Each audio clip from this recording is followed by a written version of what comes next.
जय भोलेनाथ, हर हर महादेव। दोस्तों, सोमनाथ ज्योतिर्लिंग इस धरती पर भगवान शिव का पहला ज्योतिर्लिंग है और ये ज्योतिर्लिंग गुजरात में है। इस पृथ्वी पर सोमनाथ ज्योतिर्लिंग की उत्पत्ति कैसे हुई, इस कथा पर नज़र डालते हैं। शिव पुराण के अनुसार सोमनाथ ज्योतिर्लिंग भगवान शिव का पहला ज्योतिर्लिंग है।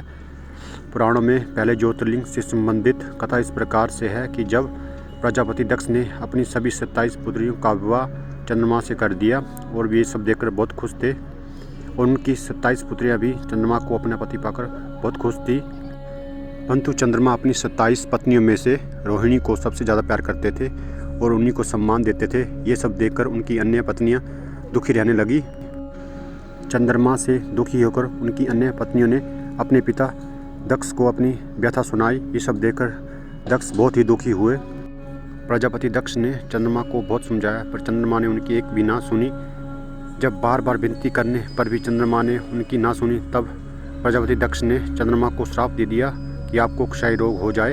उनके श्राप देने के कुछ क्षणों बाद ही उनको क्षय रोग हो गया और तीनों लोकों में हाहाकार मच गया। ये सब देखकर सभी देवतागण बहुत चिंतित हो उठे और वे सभी इसका हल पाने के लिए ब्रह्मा जी के पास गए।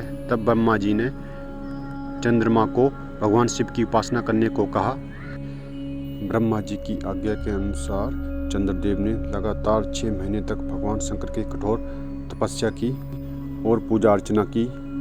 चंद्रदेव की कठोर तपस्या से प्रसन्न होकर भगवान शंकर प्रकट हुए और उन्हें वरदान मांगने को कहा। चंद्रदेव ने प्रजापति दक्ष के श्राप से मुक्ति मांगी।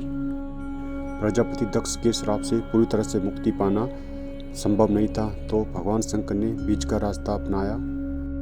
चंद्रदेव, तुम्हारी कला प्रतिदिन एक पक्ष में क्षीण हुआ करेगी, जबकि दूसरे पक्ष में आपकी कला निरंतर बढ़ती रहेगी। इस प्रकार तुम स्वस्थ और लोक सम्मान के योग्य हो जाओगे। भगवान शंकर का कृपा रूपी प्रसाद पाकर चंद्रदेव बहुत खुश हुए। उन्होंने भक्ति भाव पूर्वक भगवान शंकर की स्तुति की।